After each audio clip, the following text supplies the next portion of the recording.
This August, parents are going to the pharmacy and they're not finding something that they really need to send their kids back to school with. We talked with one mom about her experience. Alyssa Wackler's 6-year-old son Hudson has a severe nut allergy, and as he heads back to school, she needs to stock up on EpiPens. I went to the same local CVS pharmacy that I always do to fill my son's prescription.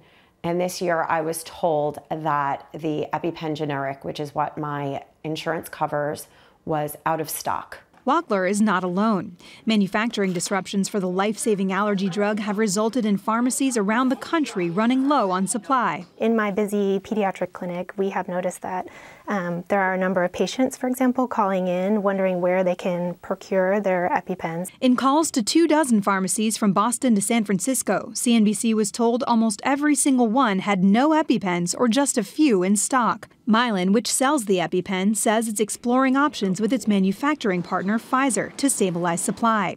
Pfizer says it's experiencing delayed shipments due to process changes and cited supply of third-party components in the manufacturing process. EpiPen isn't the only option on the market. There's also the Adrenaclick and the AviQ, but it's by far the most dominant. The school prefers the EpiPen because that's what they have trained their staff in how to administer. Love you. Have a great day. And as Hudson prepares to start first grade, his EpiPen is one of his most important school supplies. Bye.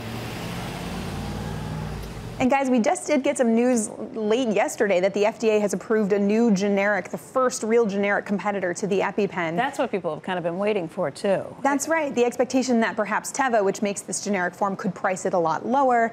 And of course, if it's a different supplier, maybe it'll ramp up supply. Teva said in a statement yesterday it's looking forward to introducing the product over the coming months. So it's not clear this is going to alleviate the stresses of back to school. And you know, one of the other issues with it, because we have EpiPens for our kids, too, one of the issues is they expire in a year. So you're in a situation where I guess if you risk it, it's better to send that than send nothing. That's right. What a lot of moms are saying, including Alyssa, who we talked to, is that she got an EpiPen that only lasts for about 7 months, and she would much prefer to have one that goes through the whole school year. Right. And she really hopes when she goes back in February or March that she can get another EpiPen then, and this isn't still going on. I don't understand. Does adrenaline break down or something? Why does it only last? Or the delivery system is only good for 7 months, or what is it? I don't think it's a year. Or a year. Yeah. Why? So the are you expiration sure date's a about a year. 15-month EpiPen doesn't work? There have been studies on this, actually. They do work, right?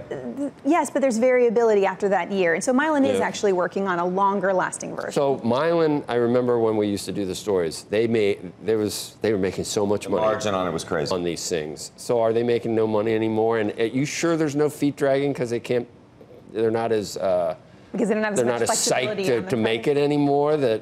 It's not clear. So Pfizer manufactures the drug for Mylan. I mean, those are gobbledygook excuses. What was that? What would process changes? Process what changes was that? Right. So Pfizer got a warning letter from the FDA at that plant where these are manufactured. It said that didn't impact these at the time, but they have implemented these process changes. There's also, they say, some supply issues with their third-party supplier.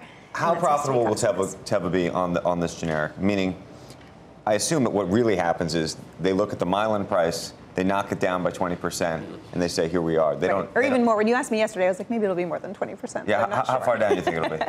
It depends. So there's already that Mylan authorized generic on the market, Right. which is half the price of the branded product. And, and what kind of margins do they collect on that product? Do we know? We knew that on the branded one, it was something like a 50% profit margin. Right. I don't know what the authorized generic margin is. Okay. So we're not sure what the Teva price is going to come in at. Yeah. Prices have come down pretty significantly, though. That's the story they were doing last night on Nightly News. Right, that's the good news. Yeah, the good news on this. Right, the authorized generic is half the price. And that's what a lot of people are finding. They can get the branded version, but their insurance only covers the authorized generic. And so they would have to pay $300 for each pack of 2. And they've got to get 4 packs to send their kids back to school for the nurse, the teacher, the coach, everybody.